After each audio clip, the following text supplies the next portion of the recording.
because of this deal. मेरे ख्याल से ये जो आपको 39.5%, लक्ष्मण जी जो आंकड़ा मुझे याद है एमएमटीसी का हिस्सा 39.5% था नीलांचल इस्पात में, तो 12,100 करोड़ उसी प्रतिशत के हिस्से में आपको बढ़ते हुए दिखेंगे। जी, दरअसल ये जो जिस तरीके से सरकारी कंपनियों की हिस्सेदारी बेची गई है 93.71%, और जिस कंपनी की हिस्सेदारी जितनी है उसी हिसाब से जो है ये उनको हिस्सा मिलेगा 12,100 करोड़ में से। और इसमें जो हिस्सेदारी है उसमें सबसे ज्यादा, जैसा कि आपने कहा, 49.5% एमएमटीसी की हिस्सेदारी है। इसके अलावा एनएमडीसी, बीएचईएल, मैकॉन, उड़ीसा की 2 सरकारी कंपनी है, उसकी हिस्सेदारी यहाँ पर है। और ये जो बताऊं कि इस पैसे का जो इस्तेमाल किया जाना है, इसको लेकर के सरकार ने जो पहले जारी किया था अपना एक एक्सप्रेशन ऑफ इंटरेस्ट, इसमें साफ तौर से कहा था कि जो डेट है खास तौर से इस कंपनी के ऊपर, उस डेट को पूरा किया जाएगा, उसका भुगतान यहाँ पे किया जाएगा इस पैसे को लेकर के, और बाकी जो पैसा बचेगा उससे विस्तार योजनाओं पर खर्च किया जाएगा। तो ये सरकार की योजना है पूरी। इस एनआईएल में हिस्सेदारी बेचने से जो पैसा सरकार के पास आएगा उसको सरकार कैसे बेचेगी उसके बारे में। चलिए, ये फिलहाल आपके सामने ब्रेकिंग न्यूज दिल्ली से आती हुई, और वो भी बजट से एक दिन पहले। हमारे साथ स्टूडियो में वाजपेयी साहब जुड़ते हुए दिख रहे हैं। ये आंकड़ा मदद करता हुआ दिखेगा डाइवेस्टमेंट की किटी में मेरे ख्याल से। बिल्कुल इस बार जो लक्ष्य था वो कुछ ज्यादा ही ऊंचा साधा गया था और कुछ भी उसमें नहीं आया।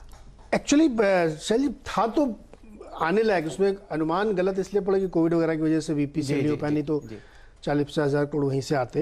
लेकिन हाँ, टारगेट बहुत मिस हुआ था, लेकिन इसमें ये जो 12,100 करोड़ रुपए का जो भी हिस्सा सरकार की तरफ आएगा वो आपको जुड़ता हुआ दिखेगा। और फिलहाल समझिए 59 रुपए 15 पैसे पर आपको एमएमटीसी बहुत बढ़िया मूव देता हुआ दिख रहा है। लक्ष्मण जी, यहाँ पर 2 करोड़ शेयर ट्रेड होते हुए दिख रहे हैं, ओवरऑल वॉल्यूम जो आपने आते हुए दिखे।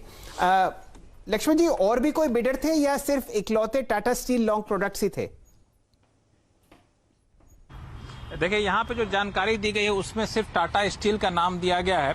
मैं अभी जो डिटेल जानकारी निकल करके सामने आई थी उसी को मैं देख रहा था, तो अभी सिर्फ और सिर्फ टाटा स्टील की बात की गई है। बाकी बिडर्स के नाम का खुलासा नहीं किया गया है, लेकिन माना जा रहा था कि कई सारी कंपनियों ने यहाँ पे बिड किया है, और इसमें जो है खास तौर से आपको आर्सेलर मित्तल का भी नाम आता था, जेएसडब्ल्यू का भी नाम आ रहा था। हालांकि औपचारिक तौर पर कोई जानकारी वहां पे नहीं दी गई थी किन किन कंपनियों ने इसमें हिस्सा लिया है, लेकिन कई सारी दिग्गज कंपनियां थी। लेकिन टाटा स्टील के बारे में कहा जा रहा था कि जिस तरीके से इस एमएमटीसी के पास कैप्टिव प्लांट है, जो स्ट्रेटेजिक लोकेशन है, वो सबसे ज्यादा सूटेबल टाटा स्टील के लिए होगा। इसलिए हर हाल में टाटा स्टील चाहेगी कि हमारे पास एक कंपनी आ जाए, और वही हुआ कि सबसे ज्यादा बोई लगा के टाटा स्टील ने अपनी झोली में इस कंपनी को ले लिया है। और आप देखिए कि साथ ही साथ यहाँ पर बहुत सारी ऐसी सरकारी कंपनीज हैं लक्ष्मण जी और नीरज जी, जो कि अब दिन के उच्चतम लेवल पर चलती हुई दिख रही है। 62.50 पर एमएमटीसी। ड्रेजिंग कॉर्पोरेशन में एकदम तेजी आई, 327.45।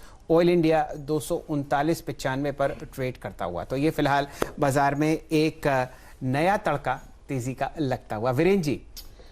जी हाँ, तो कुल मिला के आज नीलांचल का अगर आप देखें निपटारा हो ही है। शैल जी है लक्ष्मण जी ने बिकवाई दिया अगर आप देखें।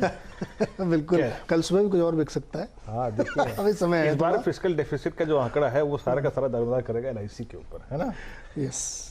लेकिन आज इकोनॉमिक सर्वे पेश हुआ, क्या उसकी थी बारीकियां, वहां से क्या अगर आप देखें अर्थव्यवस्था के जो हालात तो निकल के आ रहे हैं। सबसे बड़ी आई थिंक नीरज जी, अगर राहत किसी चीज को निकल के आई तो वो था इन्फ्लेशन का आंकड़ा। इन्फ्लेशन मोर लेस अगर आप देखिए कंट्रोल पैरामीटर्स में क्या हुआ, क्या कहते हैं? बिल्कुल, सरकार कह रही कि हमने उसको मैनेज किया है और आगे भी मैनेज रहेगा। ये उनका अनुमान है कि वो कंट्रोल में रहेगा। देखिए, WTI हमेशा सप्लाई साइड का इशू होता है, तो उसकी वजह से आपको WTI और CPI में काफी अंतर दिखेगा। लेकिन CPI मैनेज्ड है और RBI भी उस पर फोकस कर रहा है कि हमारे लिए ग्रोथ जरूरी है। तो इन्फ्लेशन अगर मैनेज्ड है और आपके टैक्स रेवेन्यू रोबस्ट है, तो फिर और क्या चाहिए आपको। पैसे खर्च करने के लिए आए रहे हैं और महंगाई आपकी कंट्रोल है, तो ये परिस्थिति इनके लिए बनती है। एक चीज जो इसमें मुझे थोड़ा सा लगता है इनको कल और क्लैरिटी देनी पड़ेगी कि इन्होंने पूरा कैलकुलेशन 70 से $75 पे किया है। वही क्रूड का सबसे बड़ा, अगर आप देखें जो ट्रेजेक्टरी इन्होंने बेस बनाई है, वो थोड़ा सा ऊपर करना पड़ेगा इनको, फिर इनकी मैथ सही हो जाएगी।